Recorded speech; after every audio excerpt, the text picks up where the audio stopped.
So I'll start with a basic question on what is meant by a system.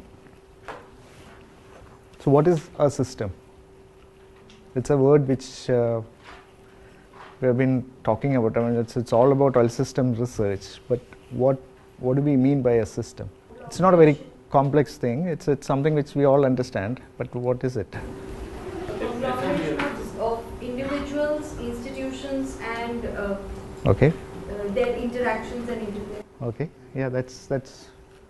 Is that the idea? Is there any other point to describe a system? I don't qualify it to have this harmony as a characteristic of the system. It can happen. It may not happen also. But there's basically what she said is correct. It's about something which has several parts, and all these parts are in some form of a interlinkages and interconnections and interactions all the time. So that is a system.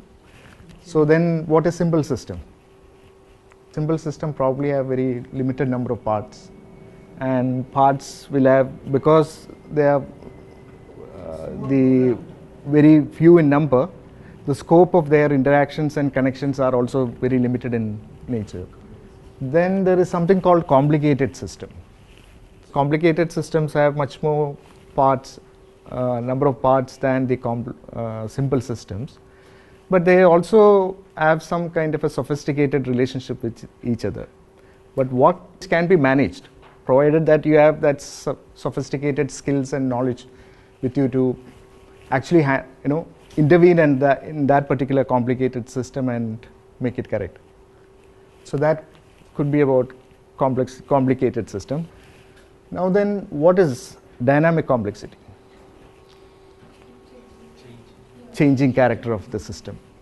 What is today may not be a reality for tomorrow, and what was yesterday may not be there tomorrow. It's keep on changing. So that's another character which is very important for us to know.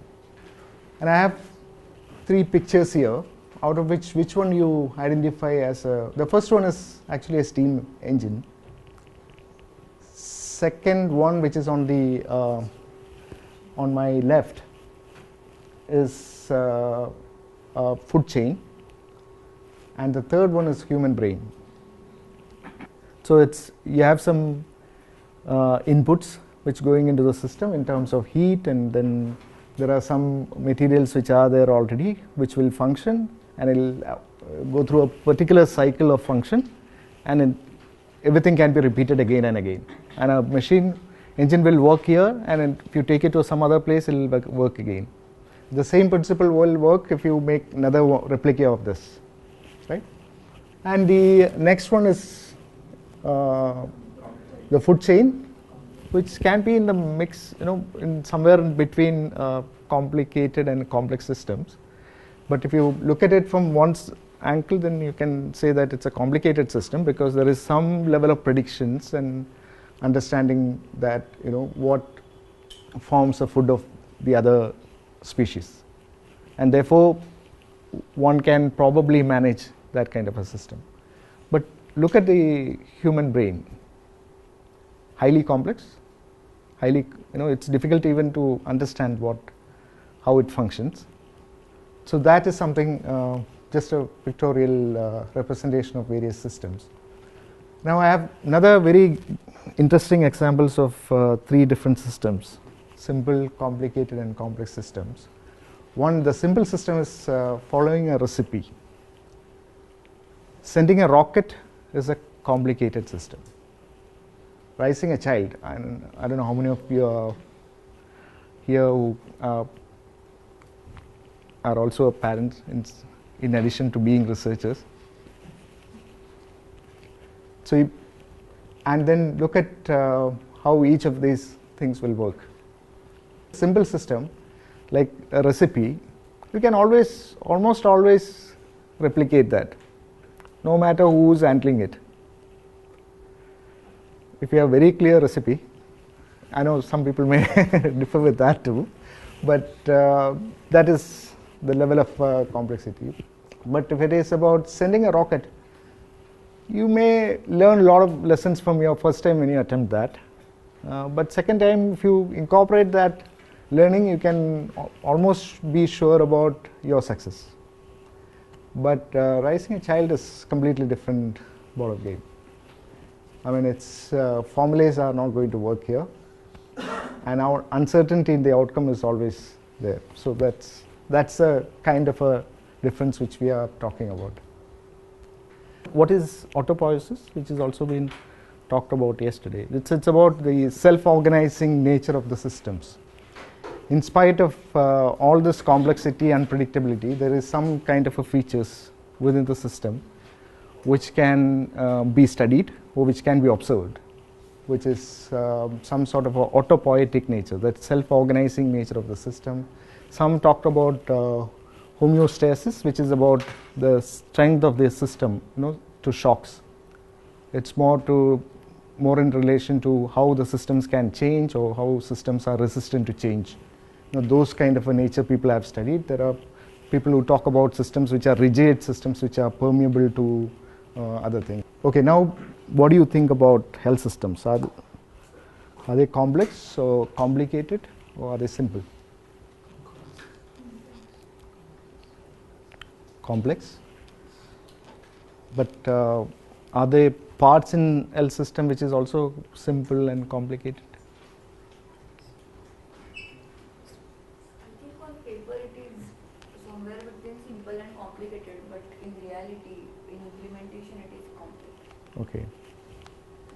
Paper you mean the way the general understanding of health systems, probably a very dominant understanding of health systems are as complicated. Why we are saying so? Because there is also a very strong feeling that this is something which can be managed. There could be problems, there could be very sophisticated relationships, there could be many parts, but somewhere one can actually intervene and manage. That is a notion which may be true. I'm not really saying that, it may not always show the characteristic of a complex system, but it can. But many of the times, or many occasions, health systems can also show the complex nature. So it's basically complex because of several multiple agents, and these agents are free to act in their own, according to their own interests and plans and ambitions and perceptions. And also agents and the system which formed by these agents are part of various, multiple levels of context, which we talked about: cultural context, the value context, the political context, and the context which is formed by the past, and all sort of different factors which can contribute to this. So who are the actors in the health systems? We have listed few. So it's basically there are multiple actors, and all these actors are, why actors matters? I mean, can all of them are same? No, each of them represent their own interests, their own ideas, their own history, their own the objective within the system, why they are inside the system, and what kind of a role which they play. Then many things. I mean, it's not just about the role which they play, and also it's about the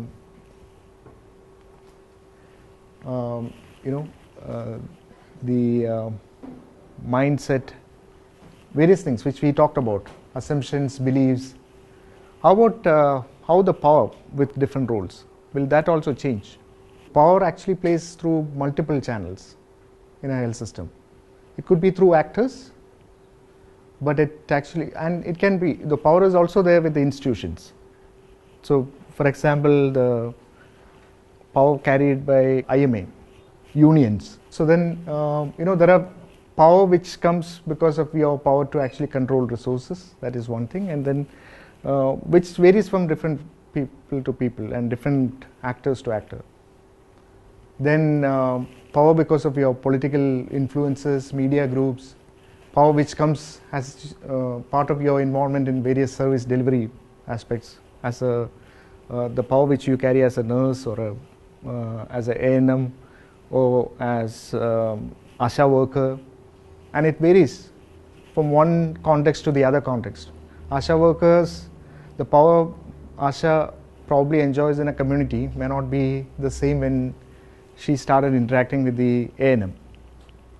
There the dimensions are changing.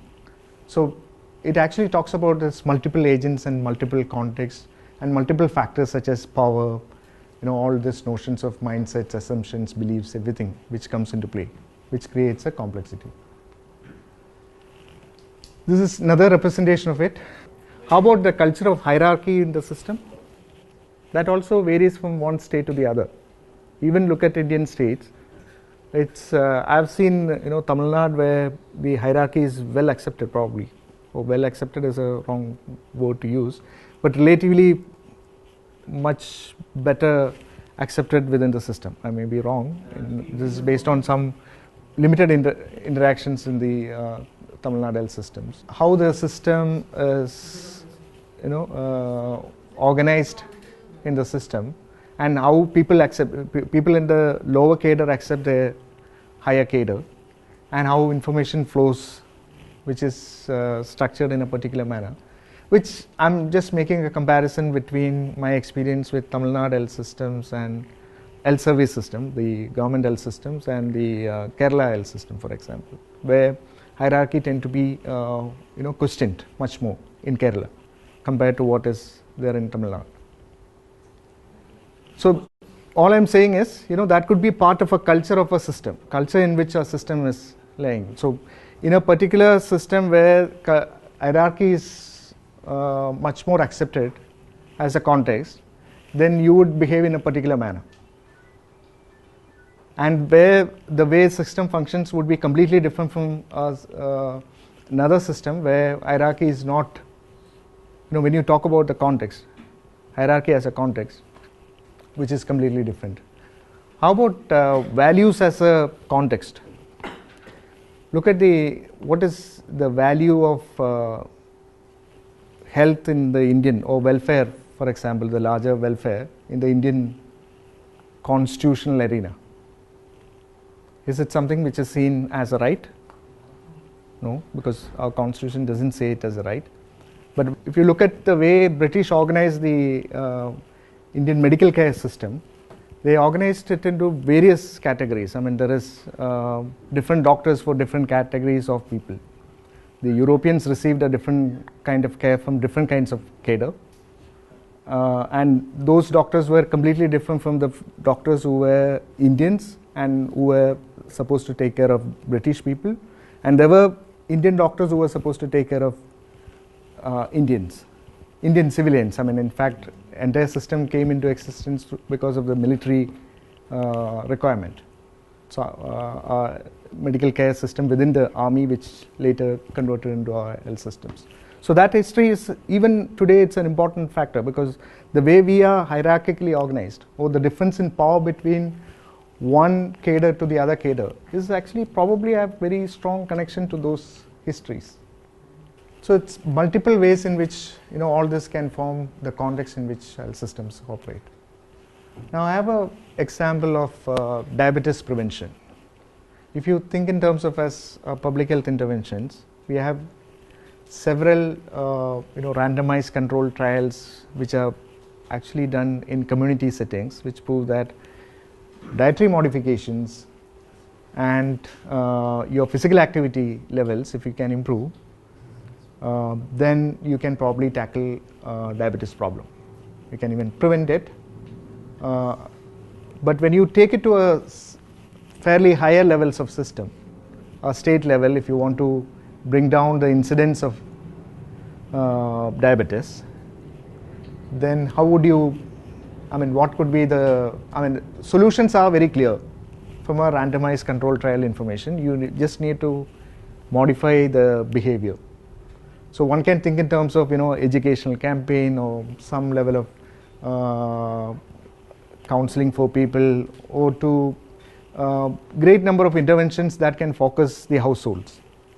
So at one level, if you go to that, one would come across several issues related to which actually creates some kind of a facilitating environment for household to change their behavior.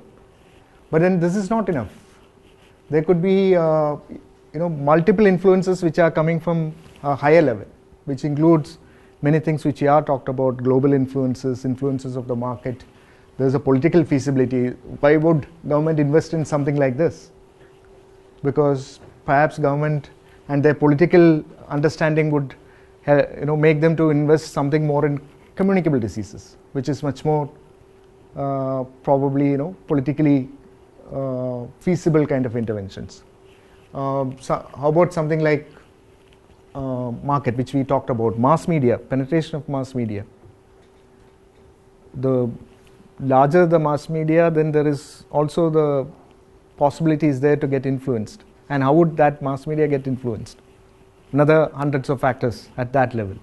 So one can actually trace back to several multiple connections to a particular health sector interventions. And it won't happen in a very isolated, so which makes it very complex. And if you look at these relationships, many of them have relationships which going all across from one to the other. And once you started tackling any of this, the other will get affected, which will have a positive or negative influence on the first factor which we talked about. So all these interconnections, which are not really related to the limited environment which matters, but there are factors which are more than that. So there are some system characteristics. All these are fine. We sort of identified what could be the reason behind the complexity. But then how would this complexity get reflected in the system? There are some system behavior. And this system behavior actually comes from these interactions which we talked about, because of the agents and their interactions with the agent.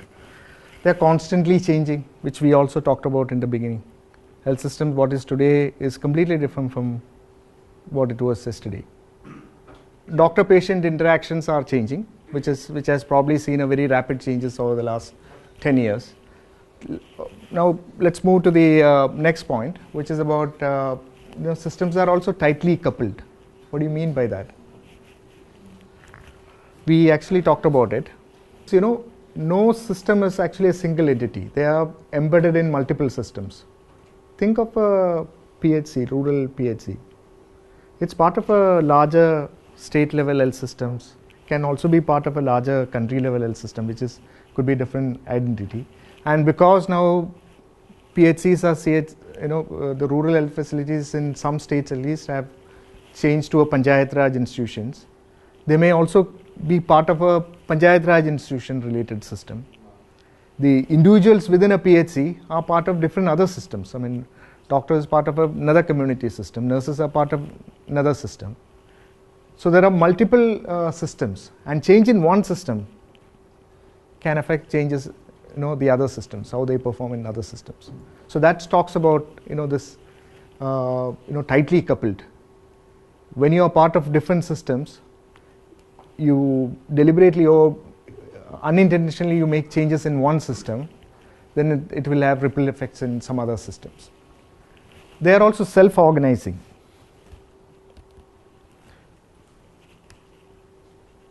That's another characteristics of a complex system.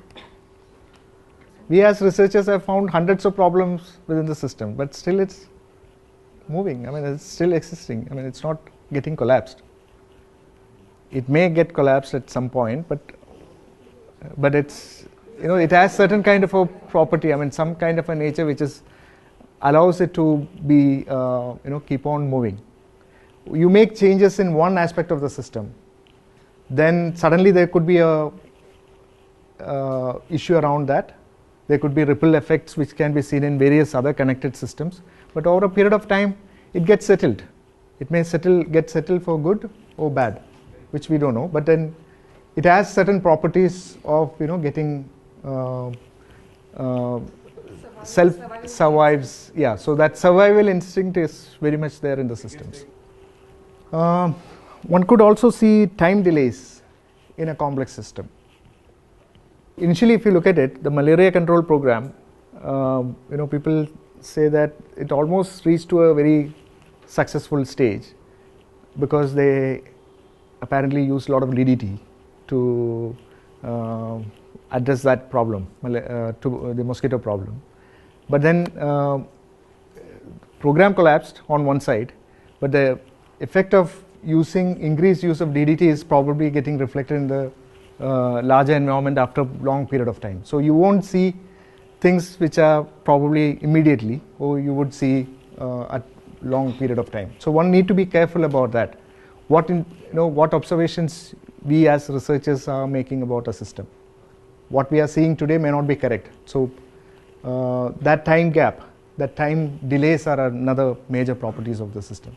They are history dependent, which we talked about. I can tell you a very contemporary example of that. We all know that there is a draft national health policy out. How much of attention the larger society is paying on that? Has it been widely discussed, debated? Is it part of our discussions in academic settings and newspapers? No, what? It could be better than the last time, but my understanding is absolutely poor. What could be the reason?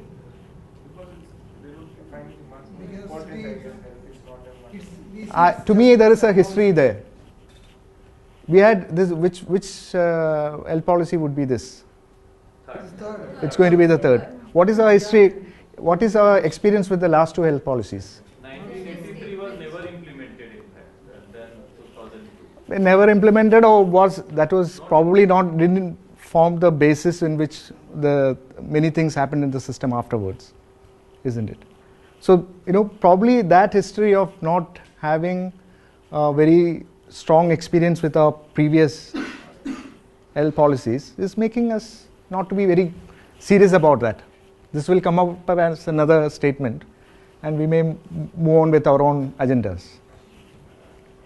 So these things keep on happening in complex systems. So one need to be, once you start observing, you will probably come across many features like this.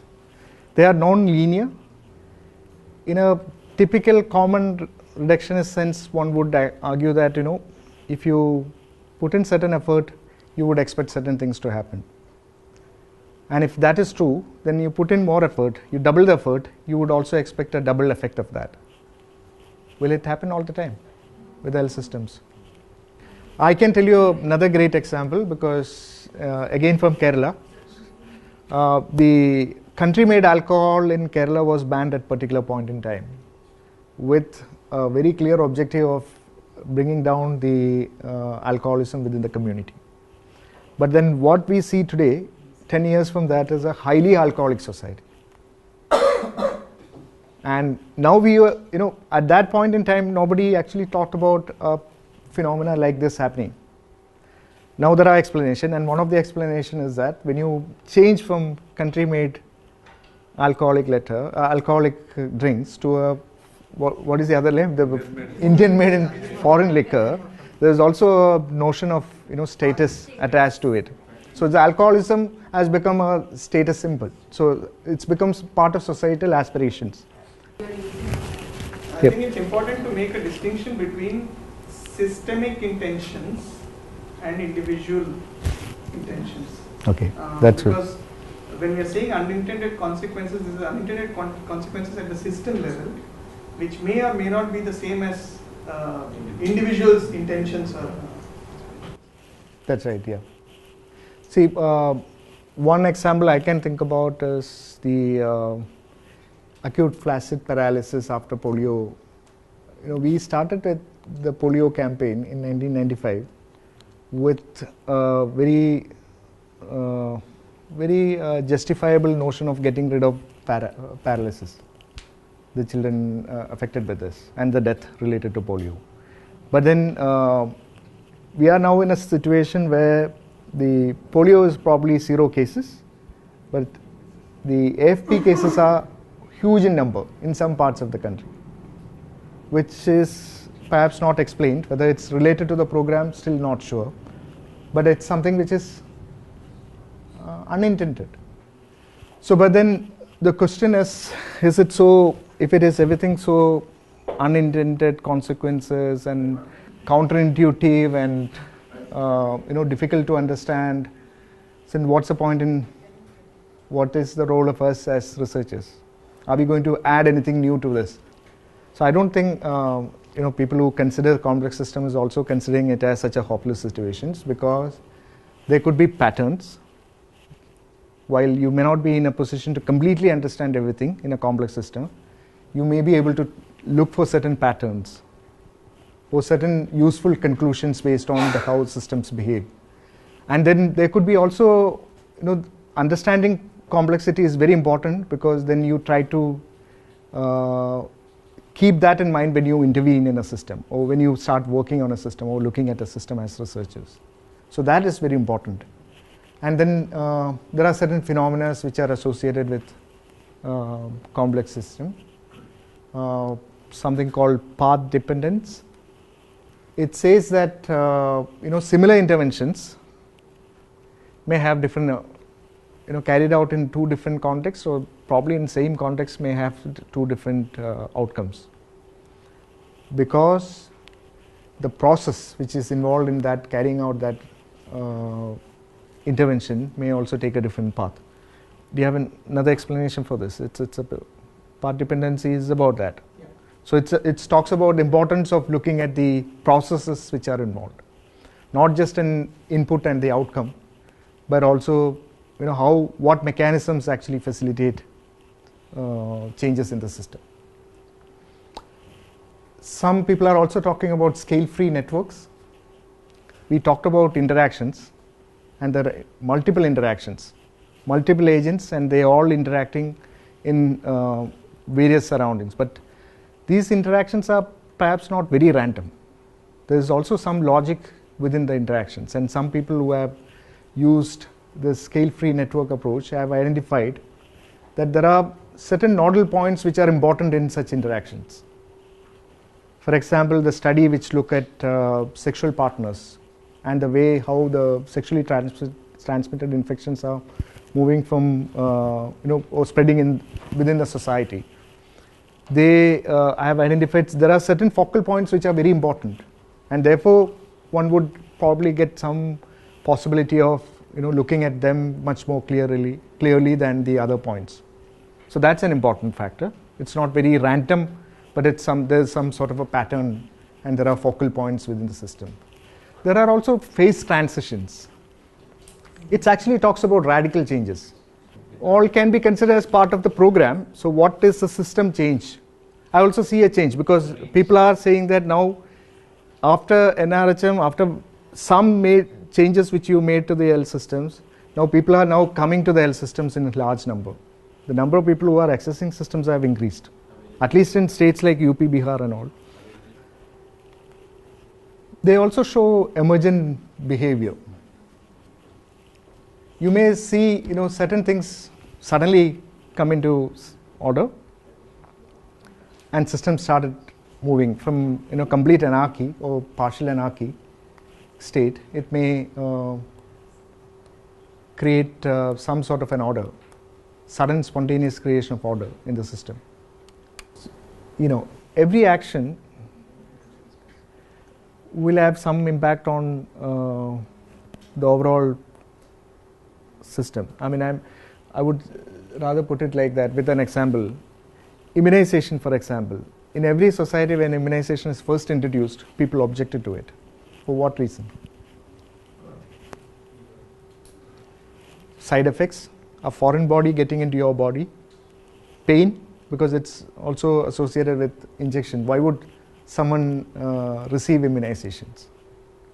But then that level of immunization, that resistance will change over a period of time. And in some societies it has taken a generation, 30 to 40 years. Okay, we need to move on. I just, if you have any examples from the issues which you had discussed yesterday, which actually reflects some of the system, the complex system characteristics or phenomena. It could be, the phenomena of time dependency, it could be phenomena of path dependency or history dependency or feedback loop. For example, what was your question? Absenteeism.